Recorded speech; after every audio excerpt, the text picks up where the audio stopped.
So I'm going to try to set this up.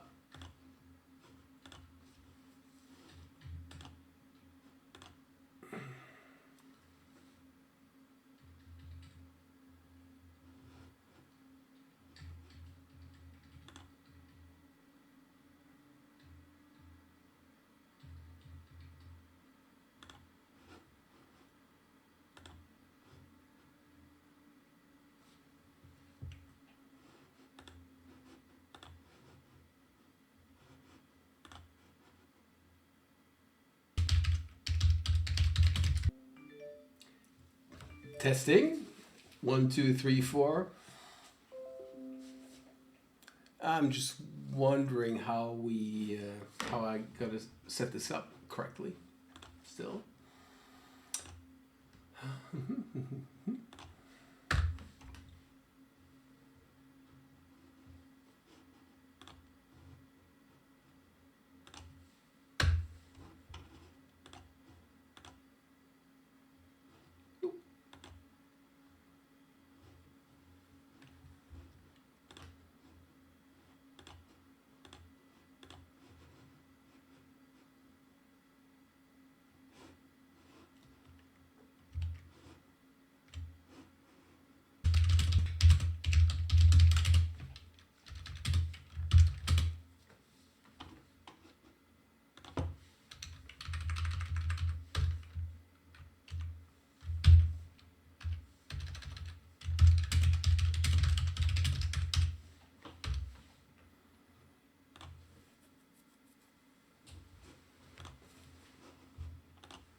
Aha! This is how this works.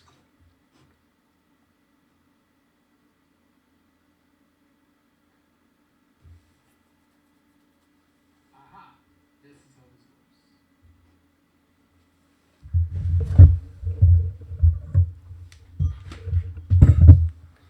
Good.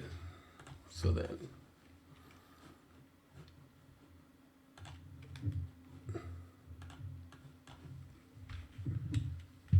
Good.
All right. So, hello. This is I'm doing this mostly for recording. I hope everybody can hear me. And what I want to do is I want to give you some people who have asked for it some insight into what. Oh, there's some feedback. All right, good. Some insight into all the aviation stuff that I have in my house, because I'm well known maybe to some people who are certainly on my Twitter feed as someone who's into software, but I'm also into airplanes. And the reason why I'm into airplanes, I should explain, because first, I fly a lot, and that's a function really of my job. But I also like airplanes because they were the hottest aviation and space were and defense were the hottest industry kind of before the IT industry came around. So one of the interests that I have is kind of figuring out, seeing the cycles that are going in the industry, and also becoming a little bit more resistant against hypes.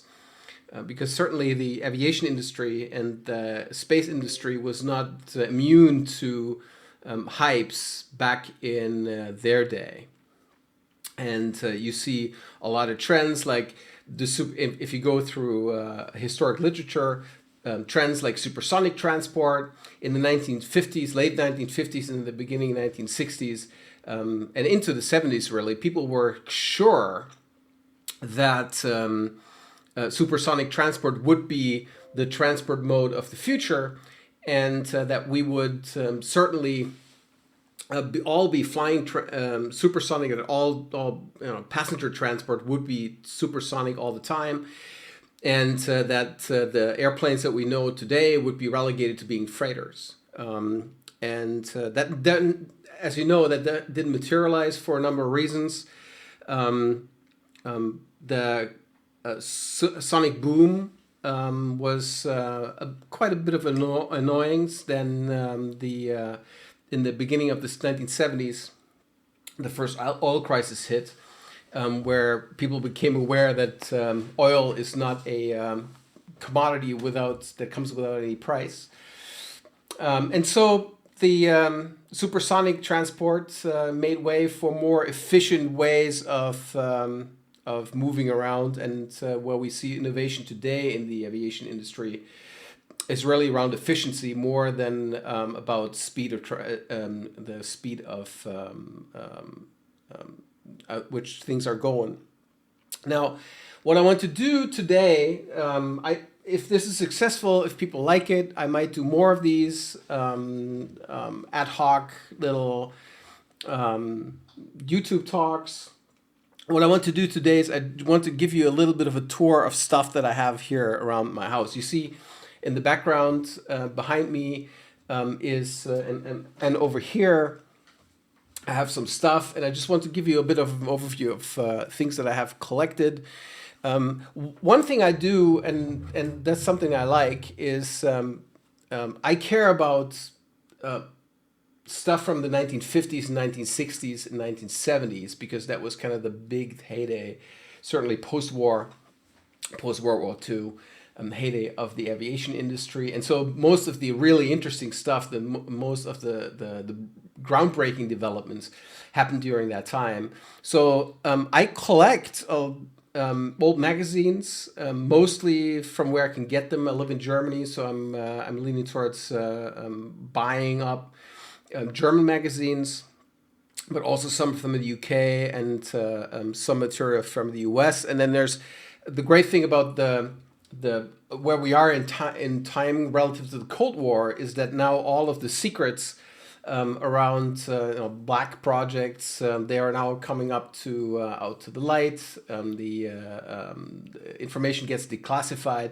So this is a great time now to go and take a look at all the craziness that happened in the Cold War around nuclear armament, around aviation technology, space technology, around spy satellites. And you really, at this point, you don't need to read a lot of science fiction, because there's enough science fact around to keep you busy for a long time. So after talking about all these things, I'll start showing you a few things, stuff that I have around the house. So one of the one thing I want to do eventually is I want to go and explain, make some, if you care, if anybody's watching, I want to go and talk about some particular aircraft. So this one, for instance, is a model, scale 1 to 200, of probably the best plane, best aircraft, the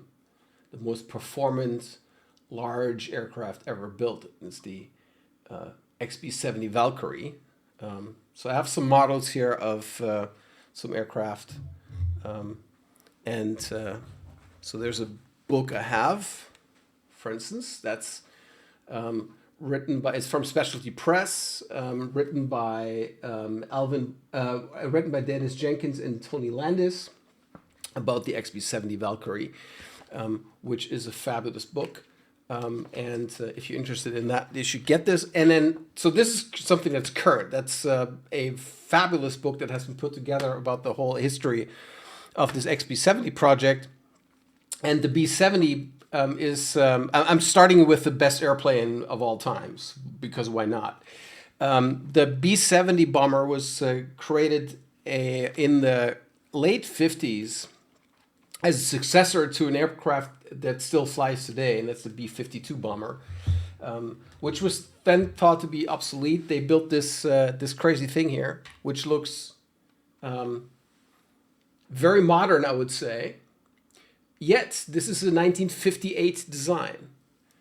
And there's, if you see, 6 engines at the end of it here. So it's a pretty crazy thing. If you want to take a closer look at it, there's, let me just show you. This is my Flickr site. And on my Flickr site, I have a lot of stuff from museums that I went to, and I just recently again went to the National Museum of the United States Air Force. And if you look at my my Twitter profile, the top of it, you'll also see that the XB-70 here is on that. And so if we want to see the tail end of it here, there you go. So 1, 2, 3, 4, 5, 6 of these massive engines. And this plane flew up to Mach 3.4, almost as fast as the famed Blackbird. Absolutely fantastic airplane. So this is all current stuff. So you can go to the National Museum of the United States Air Force in Dayton, Ohio, and you can see this absolutely fabulous airplane there. Here's a really great picture. All of these pictures, if you go to flickr.com/photo/ClemensV or short/ClemensV, are all available under the Creative Commons attribution license. So you can go and do whatever you like with them, as long as you say where you got them. This is current stuff. Like, you can go and see this in the museum. You can certainly buy this book and learn about it, and you can go and get these models. Now, what I'm interested in, and more interested in addition to all the stuff that you can get today, is also what was the story at the time. What was the perception of these aircraft? What was the story of these aircraft at the time? So I just grabbed one of the magazines that I have, and that's here, so you can see this. This is Flugwelt. That's a German magazine, Flugwelt International. This is issue 466. So that's the April 1966 issue. And that has a contemporary article about the XB-70 Valkyrie.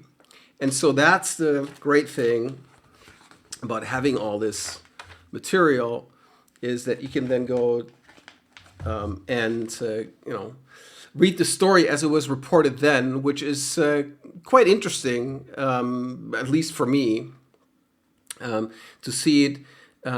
Before things were classified, when people were still speculating about things, how things might go, which I found pretty fascinating. So I might talk about the XB-70 a little bit more in more detail, but I just want to give you kind of the let's go back here.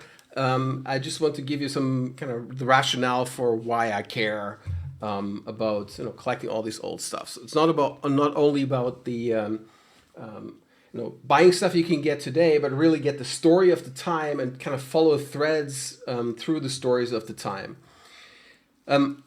I being in Germany is and buying mostly material from Germany is interesting in some ways because you get a somewhat different perspective on kind of outsider perspective on all the Cold War and the Cold War developments because the German press certainly was a little bit more distanced. What I also find is that comparing to American and British magazines, the German trade press was a little bit more technical, more oriented towards the engineers, less talking to the general public. So they're kind of more engineering facing and focused magazines, which I find. So I find the German magazines actually a little bit more interesting than the many of the American magazines. What's also interesting is that you get access to both sides of the fence, if you will. So if I show you this, not this, okay. So that, let me just get this out of the way. That here is Flieger Jahrbuch, so that's the Flyer Yearbook 1959, and you see Deutsche Lufthansa there. But this is not the Deutsche Lufthansa you know today, but that's the Deutsche Lufthansa of East Germany. Right after the war, when the Germans were allowed to have airplanes again, the civil aviation started with the same name on both sides of the Iron Curtain. Deutsche Lufthansa started in West Germany, and Deutsche Lufthansa started in East Germany under the same name. Eventually, the West German Deutsche Lufthansa sued the East German Deutsche Lufthansa for use of that name, and then they won. I don't even know what court that was in. And then the East Germans renamed theirs to Interflug. So what's interesting about this one here is that this is a document that kind of shows the short flare up of the East German aviation industry before the early 60s. This here is the Bade 154 airliner, of which several prototypes existed. This yearbook here, 1959, talks about this. This is a magazine called Der Flieger, they have some articles in here. Let me just come find this here,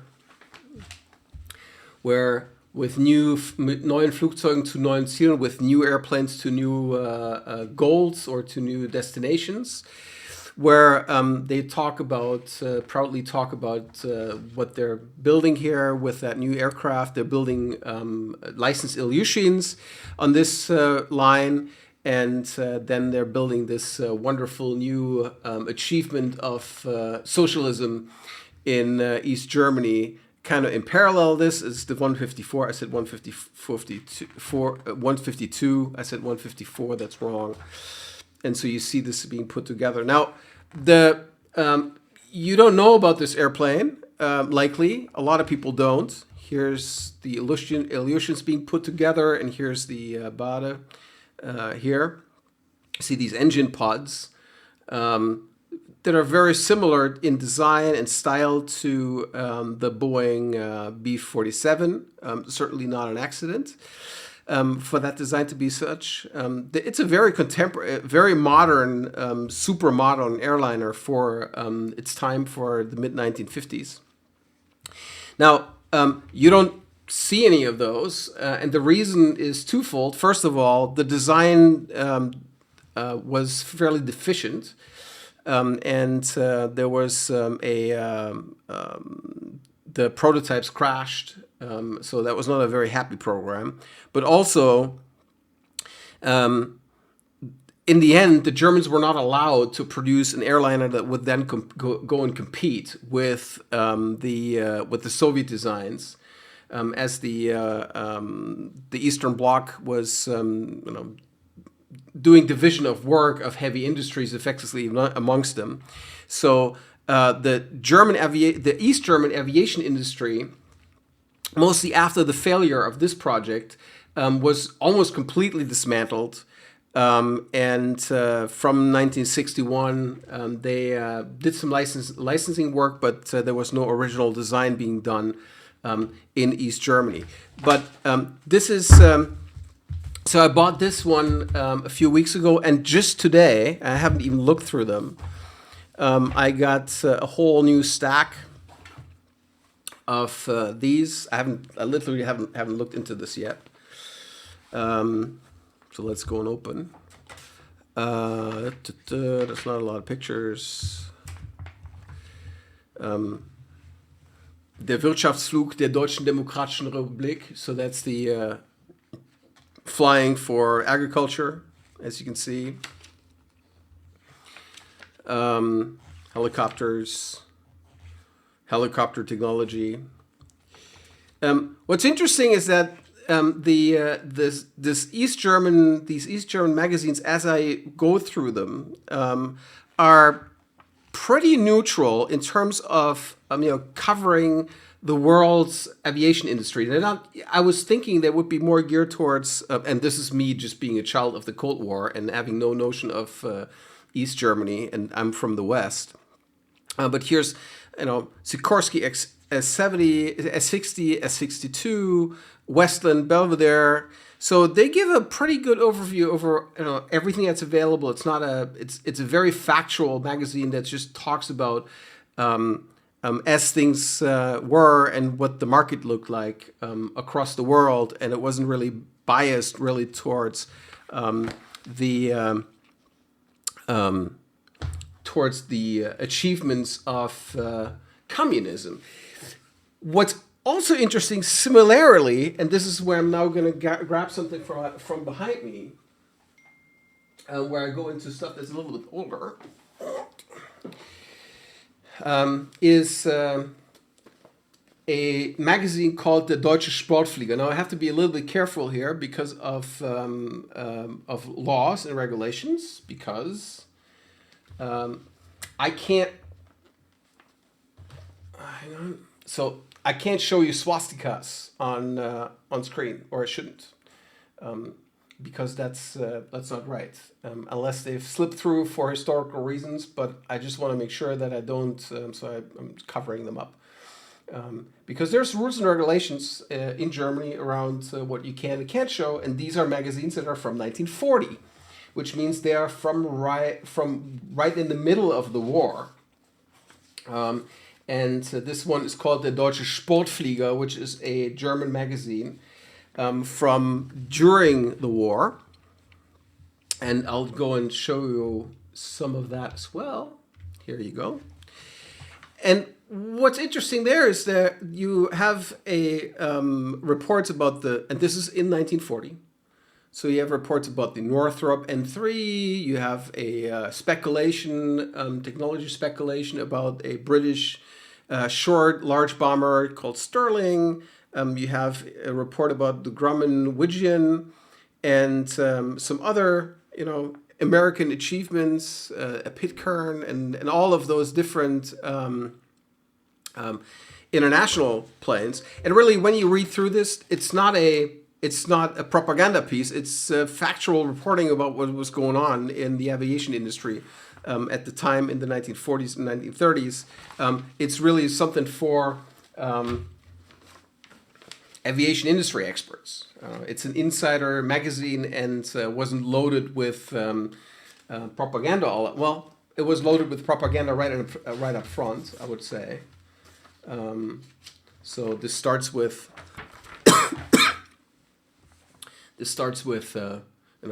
revenge, And the first 3-4 pages of each issue of this magazine is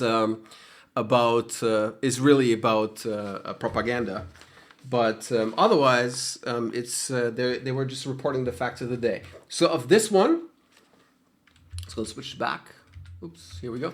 So of this one, you see here is also completely normal advertising. The modern horizontal and dive bomber of the German Luftwaffe. You know, yeah, it's pretty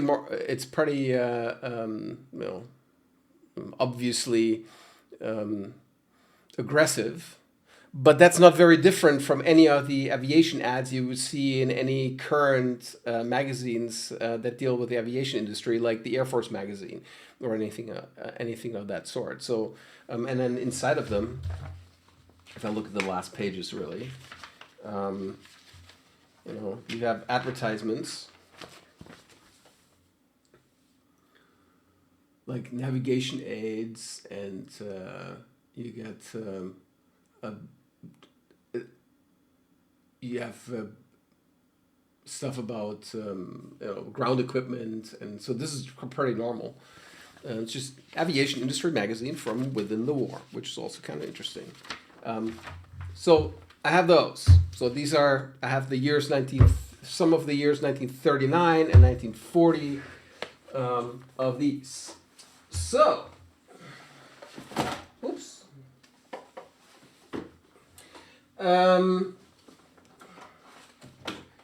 Then I had this binder.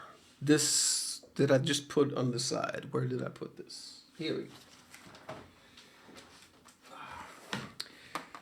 So I said I have a bunch of German stuff. I also have some British stuff.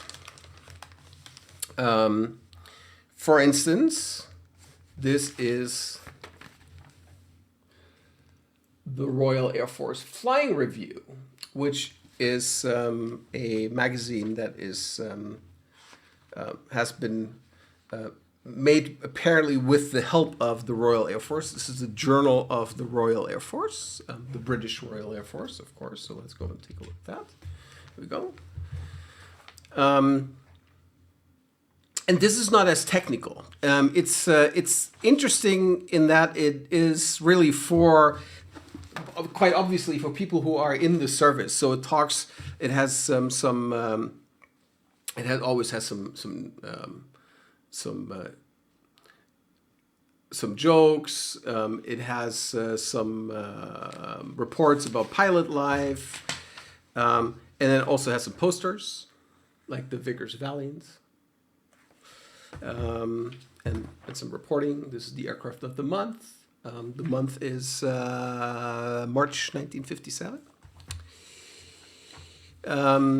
It has stories about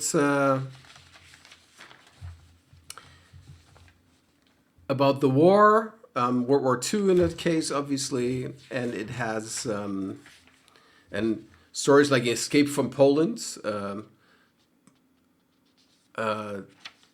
So a escape in a MiG-15, defecting from Poland and delivering that airplane to NATO forces. The search and rescue map of Great Britain. So it's a interesting variety of stuff, and then of course you have 1950s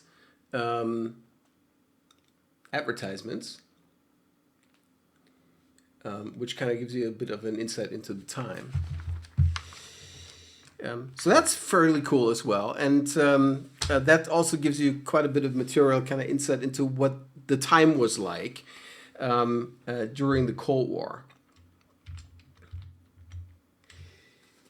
So, yes, in terms of volume, I just showed you some individual items here. So this here is one of those binders where this came from. Let me just go and put this away. These are pretty fragile. They're from the quality of these old books really all depends on how they were stored. I try to keep the fragile ones in these little covers. I'll show you them in a second. Let me just put this away. Okay. So this is how I keep the fragile one. So this is, in terms of volume, what I have here is the entire year of 1957. So I have quite a few of those. I have from the Royal Air Force Flying Review, I have like 1950, 3, 4, 5, 6, 7, most of the 50s, about, I would say, half of the issues. So that's the Royal Air Force Flying Review. Then there is, this is the issue, the January 1962 issue of Flugrevue. That's still the German aviation magazine of record. What's the latest issue here? Let's see. So this is 2016. It's the last one. The current one is 2017, obviously. And so this is the 1962 issue. And there's not a lot of issues that I'm missing in between them. I have everything, I have every single issue back to 1968, I believe, of this one. Then the Flugrevue merged over the years with several others, like Flugwelt. Flugwelt, yes, this one. So that and those kind of merged into one magazine, and they were kind of ran under both of those names for a while. So I have a lot of that as well. There's a lot of really interesting stories you can go and get out of those. And back to my initial motivation about industry trends. So today we have stuff that is going to happen next year for sure, like autonomous driving. Autonomous driving is something that in the tech industry is currently the hottest topic in existence, or one of the hottest topics in existence, Internet of Things and all that stuff. And when you look at the aviation industry, which was the best funded, hottest industry, the best engineers were there in the 1950s and 1960s. And then you look at these hype cycles as they go, you can see them, and through the archive that I have and all the stuff that I have and all the books that you see in the back here, you can see those cycles building up, and then you can see them kind of going off the top, and then you can see where they go. Right? So I talked about supersonic transport in the beginning. Supersonic transport was super, super hot. And it's interesting to kind of follow the story of supersonic transport through the years, with the top of the hype coming in the late 60s, beginning of the 70s, and then eventually we had introduction. As supersonic transport was introduced into service in the mid 70s, the hype was basically over. The Americans had canceled their supersonic transport program in the 1970s, and it was pretty clear that the Concorde would not be able to do well. Also because the Americans made sure that it couldn't, and also because of the oil crisis. So that was the end of the supersonic hype. And the trial of disillusionment, as we say in the hype cycle in the IT industry. That was really in 1971, 1972, and then something came out of it, but certainly nothing that anybody in the 60s had hoped for. Similarly, also another hype theme that ran throughout the 1960s was vertical takeoff and landing.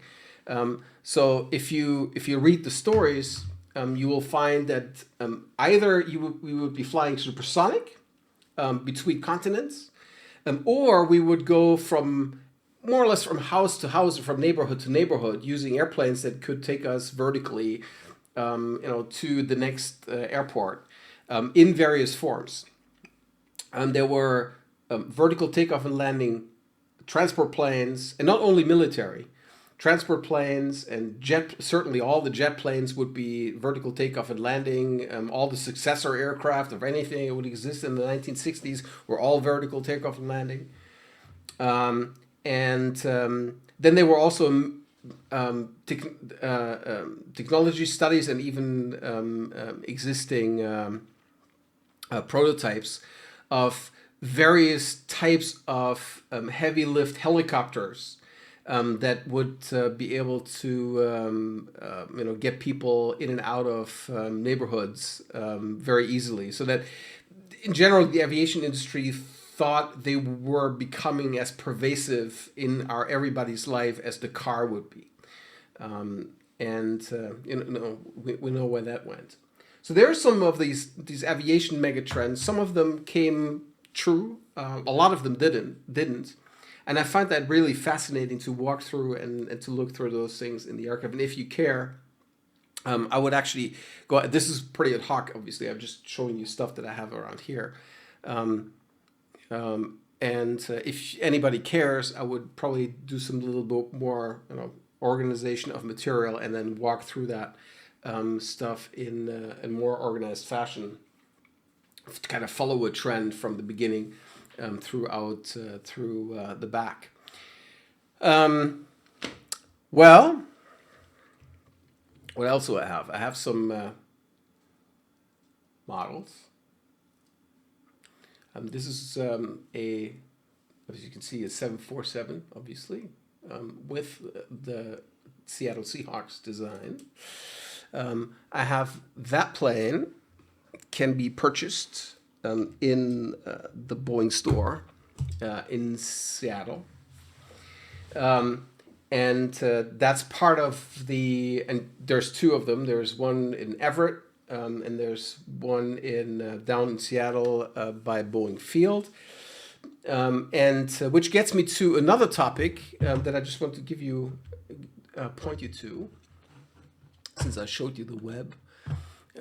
So one of the things I did this year, and there's only so much time left in this year, is I did a lot of extra traveling because I could. And I'm starting to catalog all my aviation museum travel. So I already showed you give you a look on the Flickr side. So here is the list of aviation museums that I already went to. And you find this under vasters.com/avmuseums. There's a list. And you can go and take a look at that. And then I have started writing about all the individual museums that I went to. And these are all the museums I went to in the last 12 months or so. I was so lucky to be able to take an extended vacation this summer. And so I went to several of them. So another thing I would like to do, if people care, is to discuss some of those individual places. And I've been to some very interesting ones. For instance, one that needs help, that's actually under threat, is the one in Monino, close to Moscow.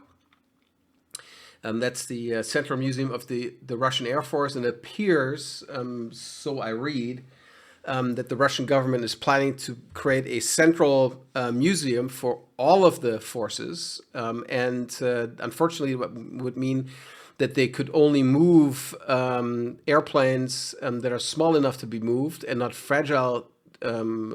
too fragile to be moved, and that would have some dramatic consequences. Let me just go and find this here. So this is on my Flickr. That's it, flickr.com/ClemensV, and somewhere in here is a big helicopter, and I never find it. Here we go. So this is Monino, and I went there several years ago. And there's a lot of large aircraft here. This is a Tupolev Tu-44, so that's the supersonic airliner that the Russians had, like this one. And so this one, along with many of the other ones, including this super large helicopter, or including this Myasishchev M50, or this Tupolev 128, are too fragile. Look at they're not in good shape here, as you can tell. Are too fragile and too large to be transported. So if the Russian government makes it true to actually go and move, basically consolidate their museum into one site, they might end up scrapping some of these airplanes, which I believe are the biggest treasures that they have in their collection, which would be really sad. That problem does not exist in the United States. It also luckily doesn't exist in Germany, because their things are being taken care of quite well. So some of the most interesting museums, certainly for me, it's between the best museums in the world are between really three. Two of them I've listed here: the Smithsonian Air and Space in D.C., Washington D.C., specifically Udvar-Hazy Center. Let's go and take a look at this. So I'm writing about where that is, and I also give some information about access. So I try to give it a little bit of a summary, and it's and how I got there. So it's a little bit of a travel blog, and then I write about the museum and about special exhibits, and a few words about some special pieces that I care about. This is a Dornier DO-335, which is the fastest piston engine fighter ever built. It had a pull prop and a push prop. This one pulls the airplane. This one pushes the airplane. That's the one in the back you can see here.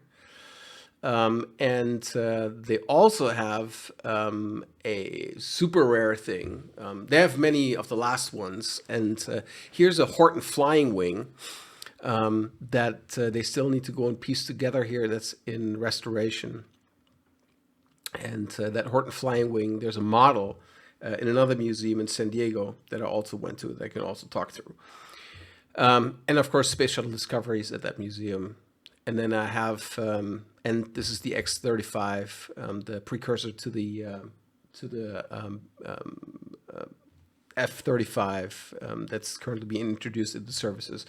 And then kind of with every museum picture, kind of have this clickable Flickr album page where you can go and then take a look at all the photos if you care. In a better way, actually, than Flickr does it on their own site. So that's a little bit of a JavaScript album that I use here. So that's all available. You can go and get to all these on my website on vasters.com. In addition to all the blog stuff that I have there. So this is specifically about the aviation thing. And I want to go and put more about these museums into this category here, where you can go and read about them. And then also, if I make this, if this video thing is something that you're interested in, also talk about individual museums more. Okay, so then, oops, here we go. That was a bit of an impression of the stuff that I have in the house. So you have there's my Flickr, there's my blog, where I share all those things. All my Flickr photos are available for any use you like. Up there you can also see I have some models that I have, so I can go and talk about some of those things in more detail. I print some of my pictures for my own use, just to decorate the house. I'm only allowed to hang them in my own 8 walls here down in the office. I can't decorate I would decorate the entire house with large posters, but that's not so popular with the rest of the house, which is unfortunate.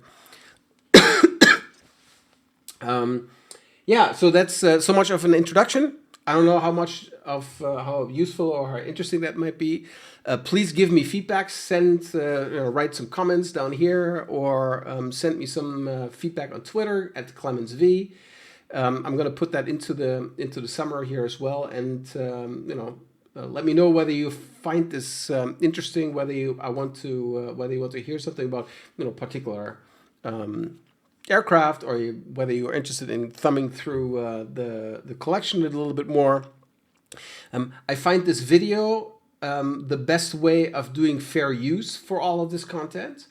I obviously the thing I can't do is just scan all those articles and just put them online, because I think that would be against copyright. I think reviewing these articles and these magazines and showing you them on video is something that's permissible as fair use. So I can certainly do that. To share all of this old and fairly unique content, frankly,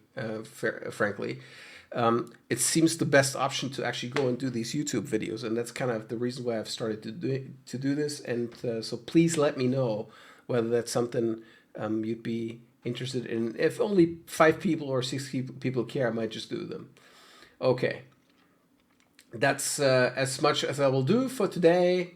Thank you very much for watching this, and maybe I'll do more. Thank you.